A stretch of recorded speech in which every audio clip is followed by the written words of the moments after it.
Chapitre 1, la route du retour. Le semi-remorque vrombissait à travers le désert du Nevada tandis que Marcus Bové serrait le volant, ses mains burinaient stables malgré 36 heures de route. À 42 ans, Marcus avait la carrure d'un homme qui avait connu les deux côtés de la violence, de larges épaules qui remplissaient sa chemise de flanelle, des bras marqués de vieilles cicatrices qui racontaient des histoires qu'il ne partageait jamais, et des yeux qui semblaient calculer chaque angle d'une pièce.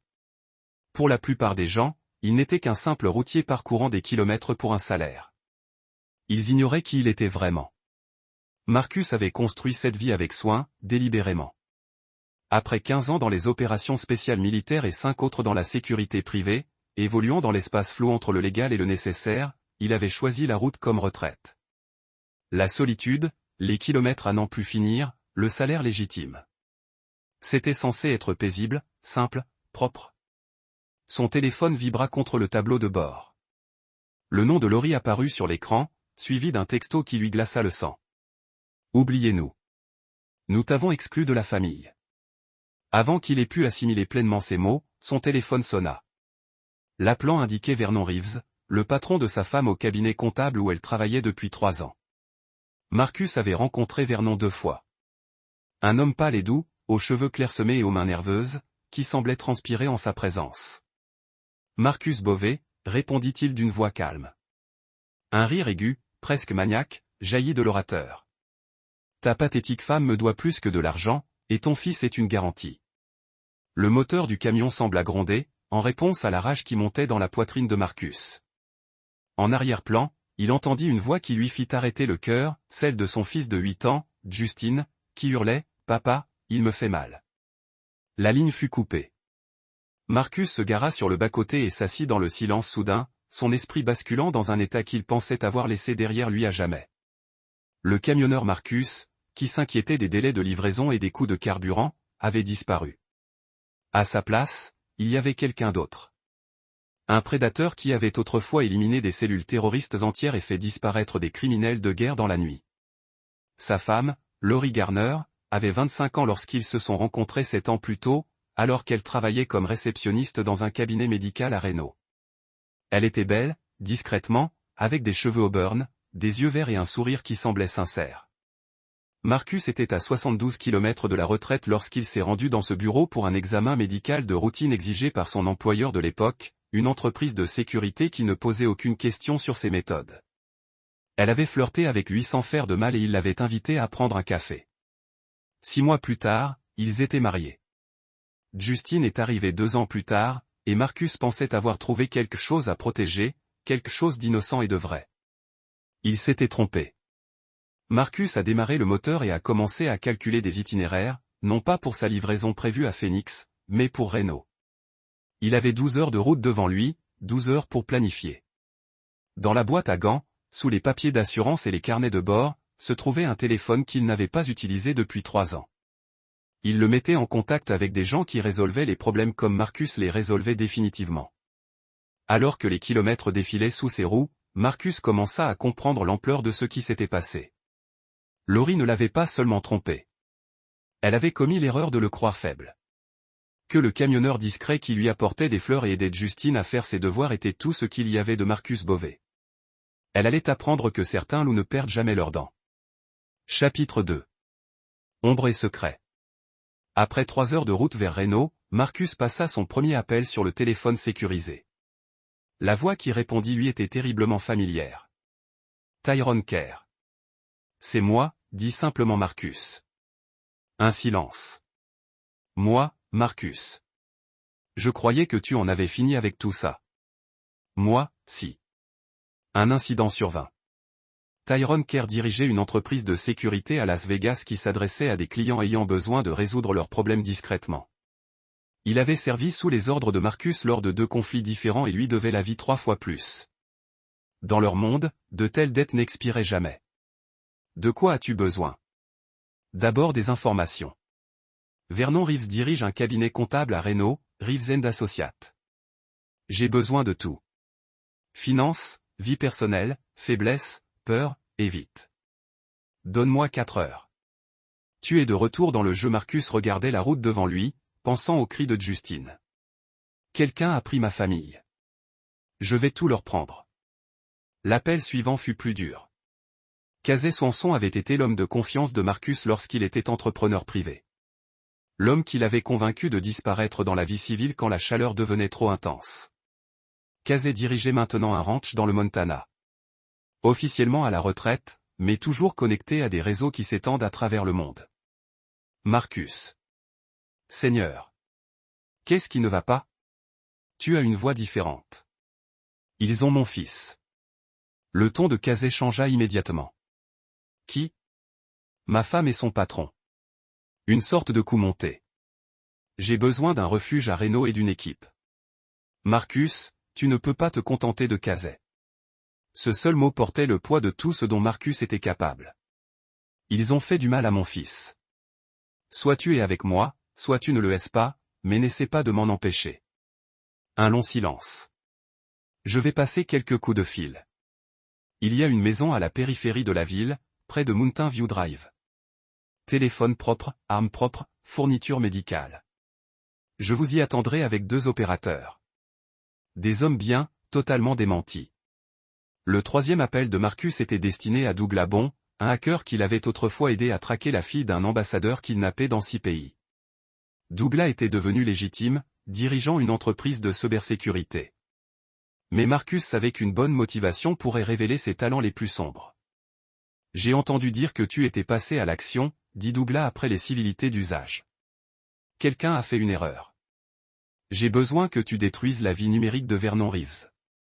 Compte bancaire, communication, historique internet, réseaux sociaux, tout. Et j'ai besoin que tu le fasses de manière à me laisser des portes ouvertes pour que je puisse y pénétrer plus tard. Ça a l'air personnel. Ils ont mon fils. Considérez cela comme fait.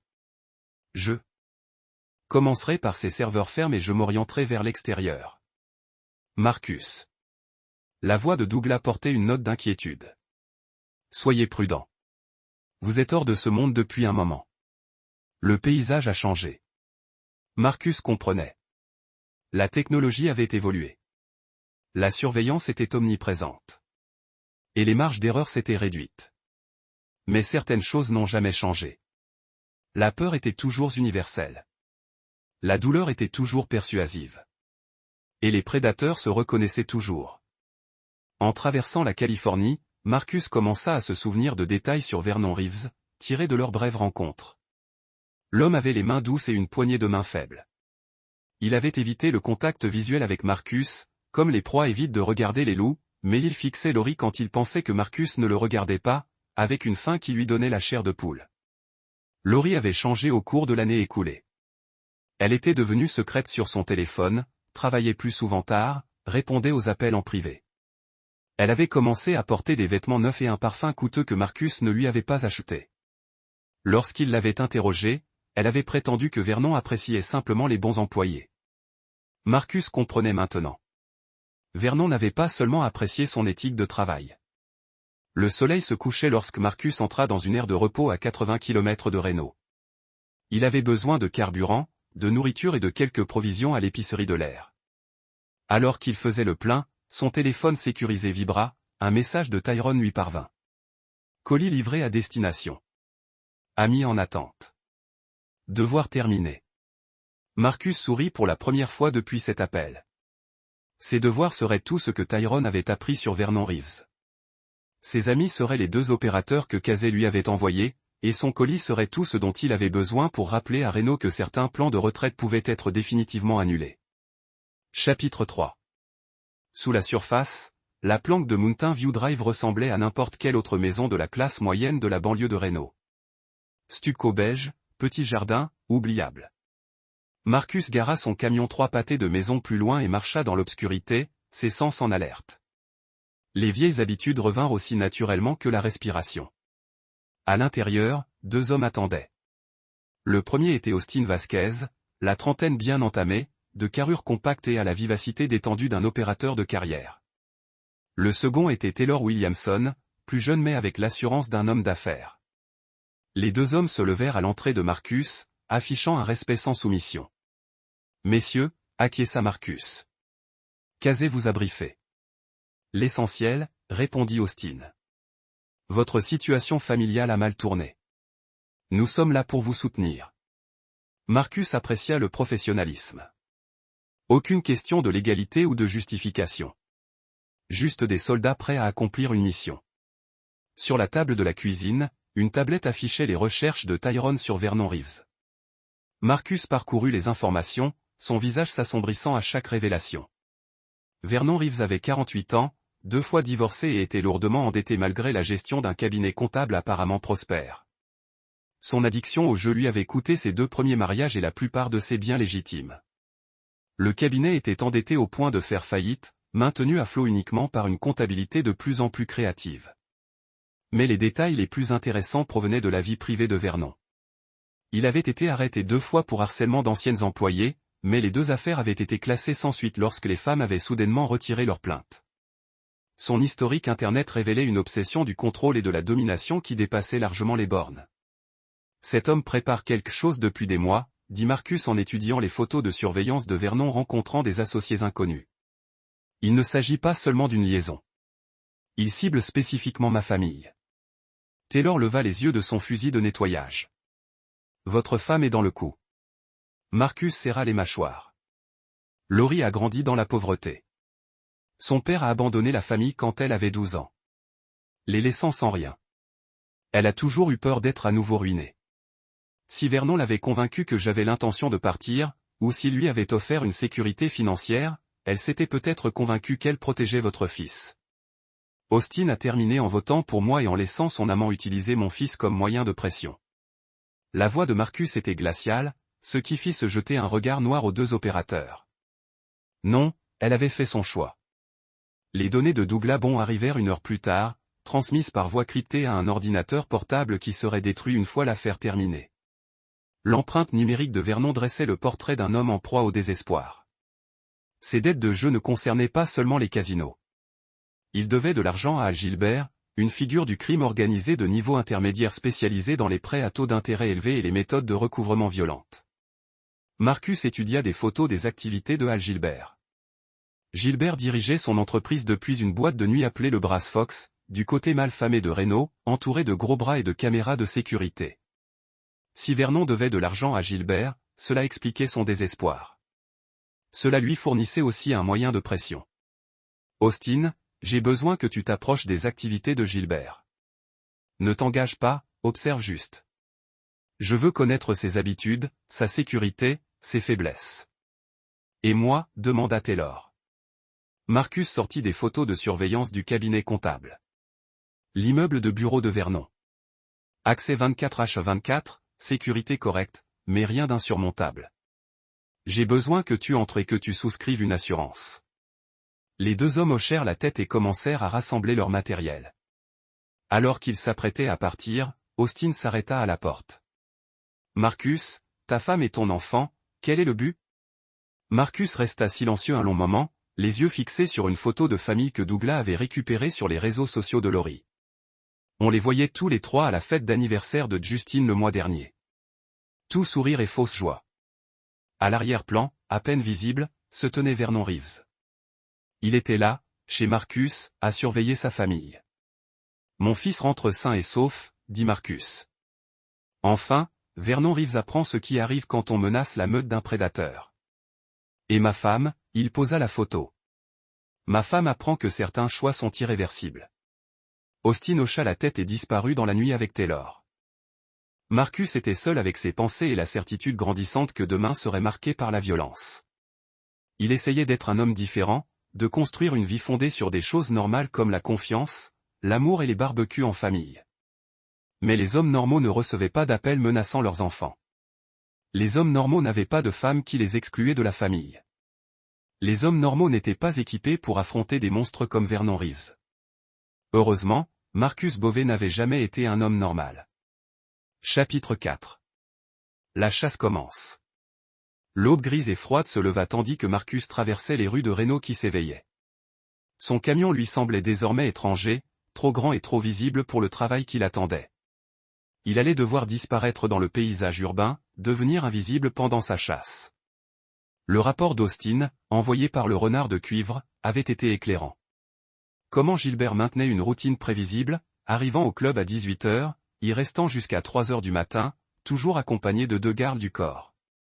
Plus important encore, Austin avait surpris une conversation au sujet de Vernon Reeves.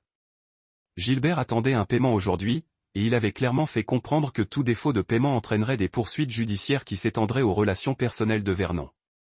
Marcus comprenait maintenant. Vernon n'avait pas seulement pris Laurie et Justine pour lui faire du mal. Il les avait pris comme assurance contre la façon dont Gilbert. Si Vernon ne pouvait pas payer sa dette, il offrirait autre chose à Gilbert. Accès à la famille de Marcus pour faire pression, voire pire. Le cabinet comptable occupait le 3e étage d'un modeste immeuble de bureaux du centre-ville. Taylor avait bien fait son travail. Les caméras de sécurité détectaient des dysfonctionnements temporaires à intervalles réguliers, et les serrures électroniques de l'immeuble reconnaissaient désormais la carte clé modifiée de Marcus. Plus important encore, Taylor avait installé des micros dans le bureau et la salle de conférence de Vernon. Marcus était assis dans une berline volée de l'autre côté de la rue, écoutant Vernon arriver au travail avec une oreillette. L'homme semblait agité, passant des appels à des personnes qui, visiblement, ne répondaient pas. Laurie, bon sang, décroche. On avait un accord. Non, je ne peux pas attendre un jour de plus. Les hommes de Gilbert posent des questions. Un silence. Puis la voix de Vernon à nouveau. Parfait. Gardez le gamin quelque part. Les hommes de Gilbert ne le trouveront pas si ça tourne mal. Mais si Marcus se pointe, si ce psychopathe vient les chercher, appelez-moi immédiatement. Psychopathe. Ce mot fit presque sourire Marcus. Si Vernon pensait avoir perçu le côté psychotique de Marcus, il allait recevoir une leçon. L'appel suivant fut plus intéressant. Ricardo, c'est Vernon. J'ai besoin de ce dont on a parlé. Oui, aujourd'hui. La situation s'est envenimée.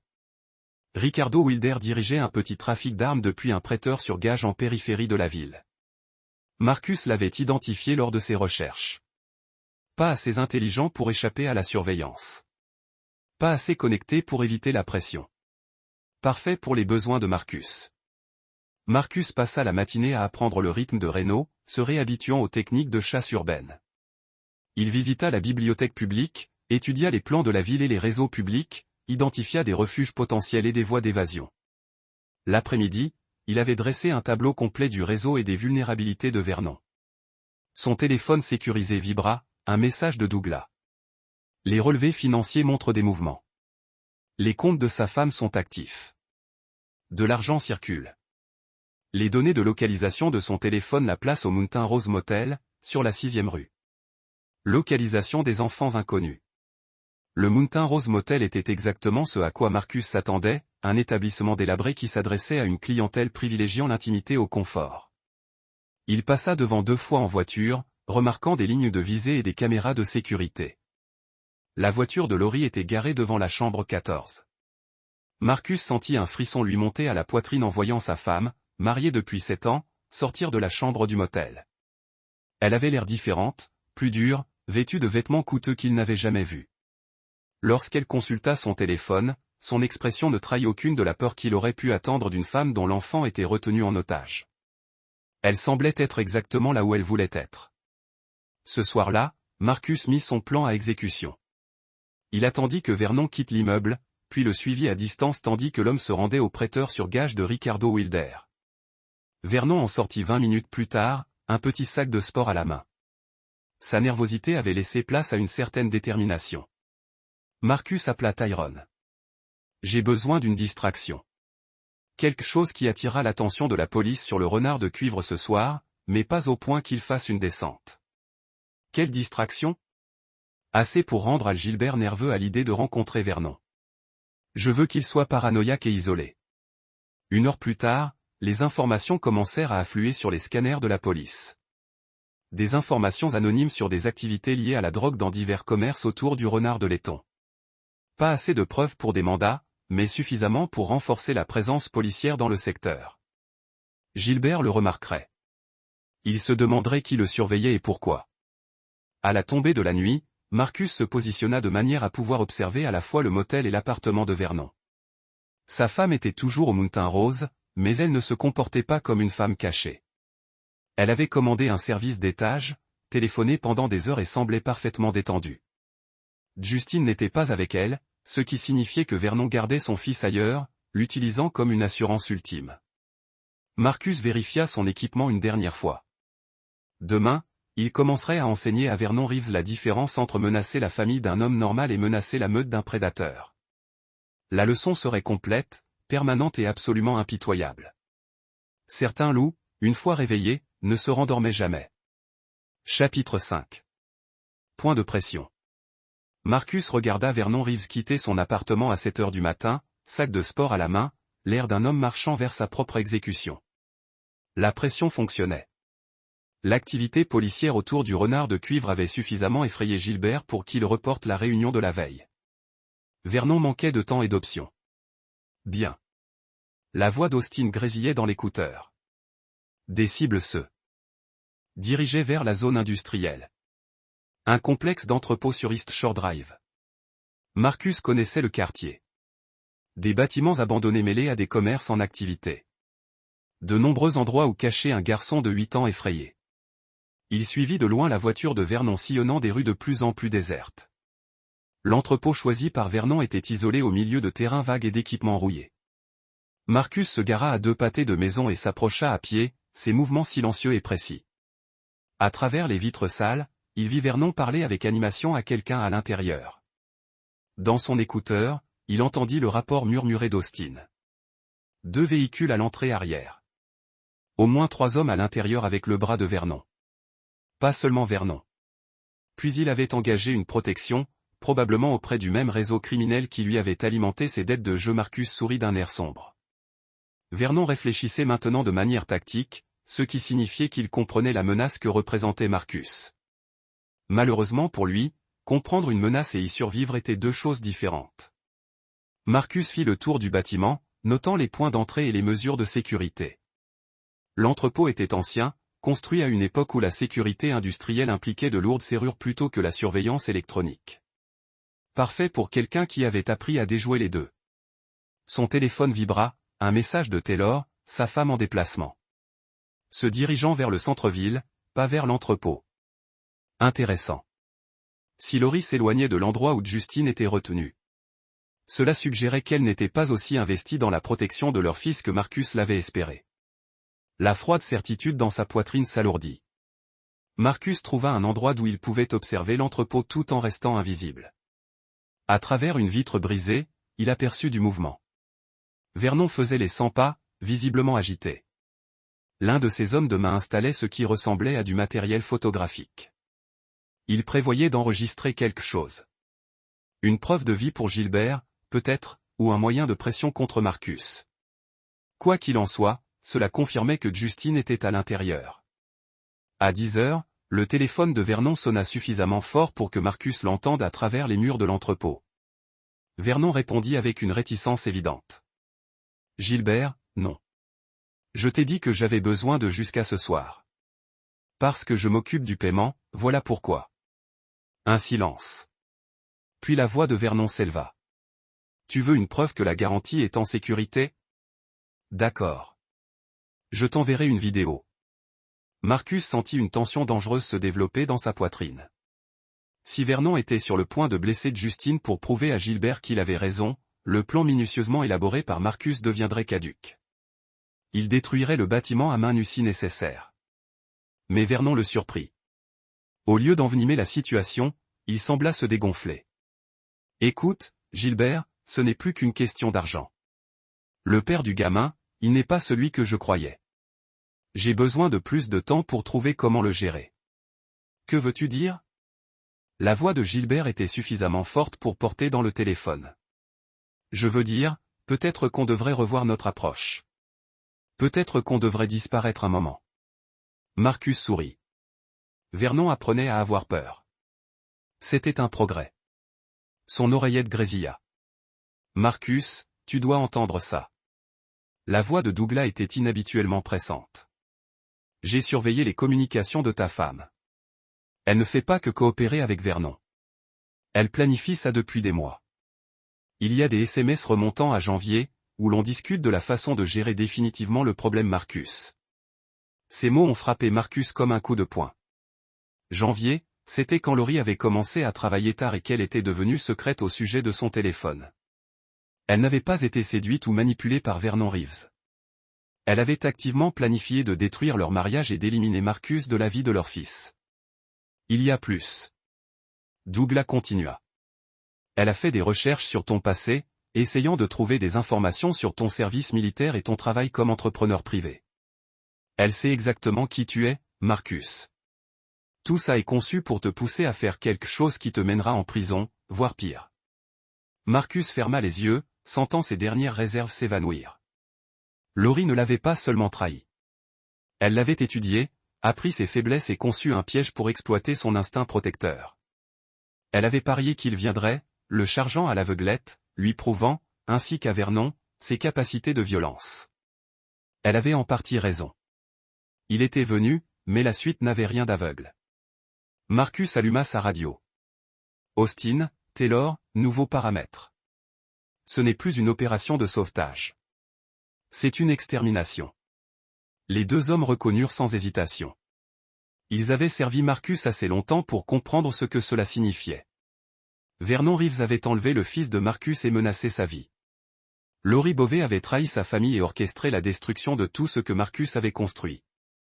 Howell Gilbert était un prédateur qui menaçait des innocents pour le profit. Tous trois avaient commis la même erreur. Ils avaient supposé que Marcus Beauvais était quelqu'un qu'on pouvait malmener, manipuler ou contrôler. Ils allaient apprendre que cette supposition était fatale. Chapitre 6. Le piège jaillit. À midi, Marcus avait transformé la zone industrielle en terrain de chasse. Taylor avait désactivé les caméras de sécurité dans un rayon de 2 pâtés de maison autour de l'entrepôt. Austin s'était positionné de manière à pouvoir intercepter toute tentative d'évasion. Douglas surveillait toutes les communications électroniques tout en introduisant des preuves numériques qui détourneraient l'attention de la police de ses activités. Le piège était prêt. Maintenant, Marcus devait le déclencher. Il commença par Ricardo Wilder, l'armurier qui avait fourni Vernon en armes. Marcus le trouva seul dans son prêteur sur gage, comptant son argent derrière une vitre pare-balles qui n'arrêterait pas celui qui savait où exercer la pression. Marcus entra par la porte de derrière, se déplaçant comme de la fumée dans l'ombre jusqu'à se retrouver juste derrière la chaise de Ricardo. L'homme ne remarqua rien jusqu'à ce que Marcus parle. Ricardo Wilder. Ricardo se retourna et attrapa une arme qui n'était plus là. Marcus la tint nonchalamment avec 2 armes de secours qu'il avait trouvées. Vous avez vendu des armes à Vernon Reeves hier. Vous participez donc à un complot visant à kidnapper l'enfant d'un entrepreneur fédéral. Ricardo écarquilla les yeux. Contractant fédéral. Mince, je ne savais pas. Bien sûr que vous non plus. La voix de Marcus était dénuée d'émotion. Mais l'ignorance n'est pas synonyme d'immunité. Vous n'avez qu'une seule chance de vous en sortir. Appelez Vernon Reeves. Dites-lui que les hommes de Gilbert le recherchent et qu'il doit déplacer son opération immédiatement. Pourquoi le ferais-je? Marcus déplaça légèrement l'arme, sans la pointeur tout à fait sur Ricardo, mais en rendant sa présence indéniable. Parce que si Vernon ne déplace pas mon fils dans un endroit auquel je puisse accéder en toute sécurité, je reviendrai ici et nous discuterons de votre rôle dans cette affaire avec beaucoup moins de civilité. Ricardo passa l'appel. Marcus écouta la panique croissante de Vernon, confirmant que la pression fonctionnait exactement comme prévu. La phase suivante exigeait un timing plus délicat. Marcus appela Laurie depuis un téléphone jetable, maquillant suffisamment sa voix pour se faire passer pour un associé de Vernon. Madame Beauvais, il y a eu une complication. Vernon a besoin que vous le rejoigniez immédiatement à l'entrepôt. Quel genre de complication? La voix de Laurie exprimait plus d'irritation que de peur. Elle ne s'inquiétait pas vraiment de la sécurité de Justine. Intérêt de la police. Il faut tout déplacer, y compris le colis. Le colis? Comme si Justine était une cargaison plutôt qu'un enfant terrifié. Je serai là dans 20 minutes, dit Laurie, avant de marquer une pause. Vernon est-il sûr de ça? Si Marcus est aussi dangereux qu'on le pense. C'est exactement pour ça qu'il faut déménager maintenant. Marcus raccrocha et se prépara à la fin de la partie. Laurie arrivait à l'entrepôt, ce qui signifiait que tous les acteurs principaux seraient réunis au même endroit. Parfait pour ce que Marcus avait prévu. À 13h30, la voiture de Laurie s'arrêta devant l'entrepôt. Marcus l'observa à travers des jumelles tandis qu'elle entrait dans le bâtiment, remarquant qu'elle se déplaçait avec assurance plutôt qu'avec crainte. Elle savait que le plan avait probablement déjà été là. Ce n'était pas seulement l'opération de Vernon. C'était la leur. Dans son oreillette, Marcus entendit des voix provenant de l'intérieur de l'entrepôt. Les micros installés par Taylor captaient tout. D'où vient la pression policière? La voix de Laurie, aigre d'inquiétude. Je ne sais pas, répondit Vernon. Mais Gilbert prit peur. Et s'il pense qu'on ne peut pas tenir ses promesses, on disparaît. On a assez d'argent de côté. Et le gamin est un levier jusqu'à ce qu'on soit tiré d'affaire. Et Marcus? Rit Laurie. Un son qui glaça le sang de Marcus. Marcus est un chauffeur routier en panne qui se prend pour un soldat. S'il se présente, on s'en occupe. Marcus alluma sa radio. À toutes les unités, exécution. L'assaut commença avec une précision chirurgicale. Austin coupa le courant de l'entrepôt tandis que Taylor neutralisait les véhicules garés à l'extérieur. Marcus entra par une lucarne, se laissant tomber silencieusement dans les combles au-dessus, où sa femme et son amant retenaient son fils. Dans l'obscurité en contrebas, un éclairage de secours révéla 4 silhouettes, Vernon, Laurie, 2 tueurs à gages et Justine attachés à une chaise au centre de la pièce. Son fils semblait terrifié mais indemne, ce qui empêcha Marcus de tuer tout le monde sur le champ. « C'est quoi ce bordel ?» commença à dire l'un des hommes armés. Marcus s'effondra comme un mort, atterrissant derrière l'homme et le neutralisant avant qu'il puisse terminer sa phrase. Le second homme se tourna vers le bruit, offrant à Marcus l'ouverture nécessaire pour sécuriser la pièce. Vernon et Laurie se retrouvèrent soudain seuls avec un homme qu'ils n'avaient jamais vraiment connu, entouré de gardes inconscients et coupés de toute issue. « Bonjour, chérie, dit Marcus à sa femme, sa voix portant le poids de 15 ans de violence et de 7 ans de trahison. Il faut qu'on parle. Chapitre 7. Vérité et conséquences. Dans la faible lumière de secours de l'entrepôt, Marcus se déplaçait comme un prédateur parmi ses proies. Vernon Reeves s'adossa contre un mur. Ses mains tremblaient tandis qu'il attrapait l'arme qu'il avait achetée à Ricardo Wilder. Marcus le laissa dégainer. Qu'il en sente le poids dans ses mains. Qu'il pense avoir un certain contrôle.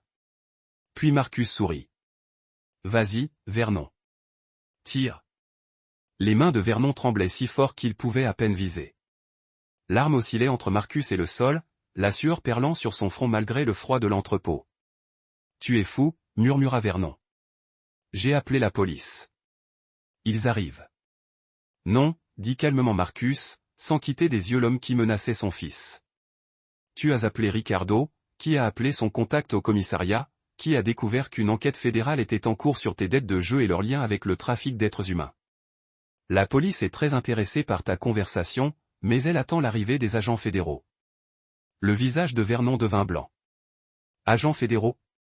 Pensiez-vous vraiment pouvoir menacer la famille d'un entrepreneur sans conséquence? Chaque appel, chaque transaction électronique, chaque empreinte numérique, tout a été enregistré et analysé. Marcus s'approcha. La question n'est pas de savoir si tu vas aller en prison, Vernon. La question est de savoir si tu vivras assez longtemps pour voir l'intérieur d'une cellule. De sa place près de la chaise de Justine, Laurie parla pour la première fois depuis l'apparition de Marcus. Très dramatique, Marcus. Mais tu oublies quelque chose d'important. Marcus se tourna vers sa femme de 7 ans, la mère de son enfant, la femme pour laquelle il avait suffisamment aimé pour renoncer à son ancienne vie. Qu'est-ce que c'est, chérie? Je sais exactement qui tu es. La voix de Laurie exprimait une assurance qui glaça la pièce. Je sais pour l'Afghanistan, pour les travaux des entrepreneurs privés, pour les gens que tu as tués. Je sais que tu n'es pas le paisible chauffeur de camion que tu prétendais être. Et Laurie sourit, son expression transformant son visage en quelque chose que Marcus n'avait jamais vu auparavant. Et j'ai des preuves vidéo de toi menaçant Vernon et ses associés. J'ai des enregistrements de toi planifiant des violences contre des civils. J'ai tout ce qu'il faut pour te mettre en prison pour toujours. Elle sortit son téléphone, parcourant ce qui semblait être des heures de conversation enregistrées. La veuve endeuillée dont le mari avait craqué et assassiné son amant avant de disparaître avec leur fils. Très tragique. Très crédible. Marcus sentit une boule se serrer dans sa poitrine. Une certitude froide qui n'avait rien à voir avec la colère et tout à voir avec l'acceptation. Vous avez tout enregistré, chaque menace, chaque plan, chaque instant de vous révélant votre vraie nature. Vernon avait peur, mais je lui ai dit de ne pas s'inquiéter. Je lui ai dit que vous vous détruire si nous vous donnions assez de cordes. Justine, toujours attachée à la chaise, regarda entre ses parents avec confusion et terreur. Papa, que se passe-t-il? Pourquoi maman parle-t-elle comme ça? Marcus s'agenouilla à côté de son fils, gardant ses mouvements lents et non menaçants. C'est compliqué, mon pote, mais je vais vous sortir d'ici, d'accord? En fait, Laurie a dit, tu n'es pas. Elle hocha la tête à Vernon, qui leva son arme avec une nouvelle détermination. Le plan était toujours de vous faire disparaître, Marcus. La seule question était de savoir si ce serait à la prison ou à une tombe. Marcus regarda l'arme pointée vers lui, puis l'expression satisfaite de sa femme, puis sur son fils terrifié. Tout s'est cristallisé à ce moment-là. Les mois de planification, la manipulation minutieuse, le piège qui avait été conçu non seulement pour l'encadrer, mais pour l'éliminer complètement. Il a commencé à rire. Le son était doux au début, presque doux, mais il a grandi jusqu'à ce qu'il remplisse l'entrepôt d'écho.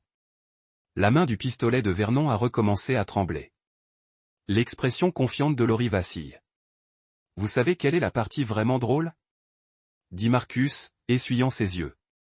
Tu ne savais pas qui j'étais. Vous avez fait des recherches sur mes antécédents, étudié mes capacités, planifié mes réactions. Mais vous avez raté la chose la plus importante. Quoi? Demanda Laurie. Marcus se tenait lentement, ses mouvements fluides et précis. Vous avez supposé que je suis venu ici seul. Les lumières principales de l'entrepôt ont soudainement flambé à vie, révélant Austin et Taylor se positionnent à des points stratégiques dans la pièce. Les deux hommes ont tenu des armes formées sur Vernon et Laurie, leur position choisie pour s'assurer qu'aucun feu croisé mettrait en danger Justine. Vous voyez, Marcus a poursuivi la conversation. Pendant que vous prévoyiez de m'engager pour vos meurtres, je planifiais quelque chose de complètement différent. Austin, pourriez-vous dire à Madame Beauvais ce que vous avez trouvé dans sa voiture? La voix d'Austin a traversé l'entrepôt. 2 kg d'héroïne, emballée professionnellement pour distribution. Valeur de rue environ 200 000 $. Le visage de Laurie est pâle. Ce n'est pas le mien. Je ne le fais pas. Et Taylor, qu'avez-vous découvert dans le bureau de Monsieur Reeves? Des preuves numériques de détournement de fonds provenant des comptes clients totalisant environ 500 000 $ sur 18 mois. En outre, correspondance avec les trafiquants de drogue connus et les blanchisseurs d'argent. Le pistolet de Vernon est tombé à ses côtés. Ce ne sont pas réels. Vous avez planté des preuves. Marcus sourit. Oui, nous l'avons fait. Tout comme vous avez planté des preuves pour m'encadrer. La différence est que notre preuve sera découverte par des agents fédéraux qui enquêtent déjà sur votre lien avec le crime organisé. Vos preuves se trouvent sur les téléphones et les ordinateurs qui sont sur le point de subir des accidents tragiques. Marcus a sorti un petit appareil et a appuyé sur un bouton. Au loin, il pouvait entendre le son des explosions, petits, contrôlés, conçus pour détruire des équipements électroniques sans nuire aux gens. Chaque enregistrement que vous avez fait, chaque élément de preuve que vous avez rassemblé, chaque plan que vous pensiez vous sauver, tout est parti. La voix de Marcus n'a pas du tout émotion. Avec des criminels connus. Il pourrait même vous offrir un accord si vous coopérez pleinement. Vernon leva à nouveau son arme. Le désespoir le rend dangereux. Vous ne pouvez pas faire ça. Vous ne pouvez pas simplement. Il n'a jamais terminé la phrase. Marcus s'est déplacé plus vite que quiconque dans la pièce pourrait suivre, désarmant Vernon et le laissant inconscient sur le sol de l'entrepôt en quelques secondes. Je peux, a dit Marcus à personne en particulier. Et je l'ai fait. Chapitre 8, dans le jeu.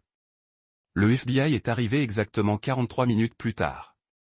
Tout comme Marcus l'a calculé, l'agent spécial Carol Moore a mené une équipe de 8 agents dans l'entrepôt, trouvant exactement ce que le conseil anonyme avait promis, des preuves de trafic de drogue, de blanchiment d'argent et d'enlèvement. Ils ont également trouvé Marcus Beauvais, le père et le camionneur Longall concernés, assis calmement à côté de son fils traumatisé tandis que 2 criminels inconscients se trouvaient à proximité. Son histoire était simple et convaincante. Il avait reçu des appels menaçants au sujet de sa famille, les avait suivis à cet endroit et est arrivé juste à temps pour empêcher que quelque chose de terrible se produise. Les preuves ont complètement appuyé sa version. Le téléphone de leur contenait des messages textes détaillant les transactions de médicaments et les transferts d'argent. l'ordinateur portable de Vernon a tenu des dossiers détaillés de fonds et de communications détournés avec des organisations criminelles. L'entrepôt lui-même contenait suffisamment d'héroïne pour les Rangers tous les deux pendant des décennies. Monsieur Hauer. L'agent Moore a déclaré qu'après avoir fait sa déclaration initiale, vous avez de la chance que vous n'ayez pas été blessé. Ces personnes ont été impliquées dans des activités très dangereuses. Marcus hocha la tête gravement. Je voulais juste trouver mon fils. Je ne savais pas qu'ils étaient des criminels. L'agent Moore a étudié son visage pour tout signe de tromperie et n'a trouvé que la préoccupation d'un père. Bien sûr, elle n'avait pas été formée pour lire le genre de tromperie dans laquelle Marcus s'est spécialisé. Alors que les agents ont traité la scène du crime, Austin et Taylor se sont fondés dans le paysage urbain comme s'ils n'avaient jamais existé. Les armes qu'ils avaient transportées étaient propres et introuvables, achetées avec de l'argent et destinées à la destruction. Leurs empreintes digitales n'étaient dans aucune base de données. Leur visage n'apparaîtrait sur aucune séquence de surveillance, et leur présence ne serait jamais reconnue par quiconque comptait. C'étaient des fantômes et les fantômes n'ont laissé aucune preuve. Marcus a regardé sa femme lire ses droits et s'est dirigé dans les menottes. Laurie le regarda une fois, son expression un mélange de rage et d'incrédulité. Elle avait planifié si attentivement, manipulé si intelligemment, mais elle avait fait une erreur fatale. Elle avait supposé que Marcus jouerait par les mêmes règles qu'elle avait établies. La voix de papa de Justine était petite et effrayée. Maman est-elle en difficulté? Marcus s'agenouilla à côté de son fils, choisissant soigneusement ses paroles. Maman a fait de mauvais choix, mon pote. Elle va devoir faire face aux conséquences de ses choix. Va-t-elle rentrer à la maison? Marcus a examiné les preuves de catalogage des agents fédéraux qui garderaient Laurie en prison pendant les 20 prochaines années. Non, fils. Elle ne rentrera pas à la maison. Vernon a repris conscience alors qu'il le chargeait dans une ambulance. Ses yeux ont trouvé Marcus à travers la foule d'officiers chargés d'eux. L'application des lois, et Marcus y a vu la reconnaissance, la compréhension qu'il avait été devancé par quelqu'un opérant à un niveau complètement différent. Marcus se pencha assez près de chuchoter. Vous avez menacé ma famille. Dans mon monde, c'est une infraction capitale. Considérez-vous chanceux d'avoir choisi la prison pour l'exécution. Vernon a essayé de parler, mais les mots ne viendraient pas. La peur avait volé sa voix comme elle avait volé son avenir. 3 heures plus tard, Marcus et Justine se sont assis dans un restaurant à 50 milles de Reno, partageant un repas et essayant de traiter ce qui s'était passé. Justine le manipulait mieux que Marcus ne s'attendait. Les enfants étaient remarquablement résilients, surtout quand ils se sentaient à nouveau en sécurité. Papa, allons-nous bien? Juste nous deux. Marcus a étudié le visage de son fils, voyant des traces de lui-même et de Laurie, mais reconnaissant que Justine était sa propre personne, innocente des crimes de sa mère et méritant un nouveau départ. Nous serons mieux que d'accord, a promis Marcus. Nous serons libres, et il le serait. La vie que Marcus avait construite en tant que chauffeur de camion était terminée, mais c'était bien. Il avait des ressources, des liens et des compétences que la plupart des gens ne pouvaient pas imaginer. Il pourrait créer une nouvelle identité, une nouvelle vie partout dans le monde. Plus important encore, il pourrait créer une vie où son fils n'aurait jamais à s'inquiéter de la trahison des gens qui étaient censés le protéger. Marcus a sorti son téléphone régulier et a supprimé les coordonnées de Laure, effaçant la dernière connexion électronique à 7 ans de mariage. Certains ponts, une fois brûlés, ne devraient jamais être reconstruits. En quittant le restaurant, Justine a posé une dernière question. Papa, qu'est-il arrivé aux mauvaises gens? Vont-ils jamais sortir? Marcus a réfléchi aux directives fédérales de détermination de la peine pour le trafic de drogue et l'enlèvement. À propos des preuves qui garantiraient que Laurie et Vernon n'ont plus jamais revu la liberté, à propos de la justice qui venait parfois d'une planification minutieuse plutôt que d'une procédure d'audience. Non, fils, dit-il avec une certitude absolue. Ils ne sortiront jamais. Chapitre 9. Nouveau début. 6 mois plus tard, Marcus se tenait sur le pont d'une maison surplombant l'océan Pacifique, regardant Justine jouer avec un Golden Retriever nommé Courage. Il s'était installé dans une petite ville côtière de l'Oregon où personne n'a posé de questions sur leur passé, et tout le monde a pris l'occupation de leur propre entreprise. Marcus avait légalement changé leur nom en Michael et James Douglas, en utilisant des connexions et de la documentation qui résisteraient à toute enquête. Leur nouvelle vie était simple. Michael Douglas était un consultant en sécurité qui a travaillé à domicile et James était un enfant de 8 ans qui s'était adapté à sa nouvelle école avec une résilience remarquable. Le procès avait fait une nouvelle nationale. Laurie Garner et Vernon Reeves avaient été condamnés pour plusieurs accusations fédérales, notamment l'enlèvement, le trafic de drogue et le blanchiment d'argent. Laurie a reçu 25 ans sans libération conditionnelle. Vernon a obtenu plus de 30 ans supplémentaires pour les frais d'armes et le complot. Aucun des deux n'avait mentionné la véritable identité de Marcus lors de leur témoignage. Les preuves contre eux étaient si écrasantes que leurs avocats s'étaient concentrés sur les bonnes affaires de plaidoyer plutôt que sur les théories sauvages sur les vétérans des opérations spéciales et les régimes de vengeance élaborés. Le vieux téléphone de Marcus, celui qui l'a connecté à des gens comme Tyrone et Casey, s'est assis au bas de la baie de San Francisco, ainsi que des liens restants avec sa vie antérieure. Il a fini de violence, fini avec l'obscurité qui avait défini ses 42 premières années. Mais il n'était pas naïf. Il a gardé des armes dans la maison, a maintenu la conscience de la situation et avait des plans d'urgence pour divers scénarios. Certaines leçons une fois apprises ne pourraient pas être sans tenue. Papa, Justine a appelé de la plage ci-dessous. Regardez ce que le courage a trouvé. Marcus baissa les yeux pour voir son fils tenir un morceau de bois flotter en forme vaguement comme un bateau. Le sourire de Justine était authentique, sans trouble par les souvenirs de cet entrepôt à Reno. Les enfants ont guéri plus rapidement que les adultes, surtout lorsqu'ils se sont sentis en sécurité.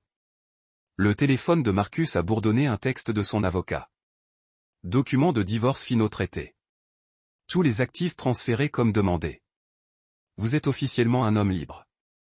Le divorce avait été simple. Laurie avait perdu tous les droits légaux en matière de propriété matrimoniale lorsqu'elle a été reconnue coupable de crimes fédéraux.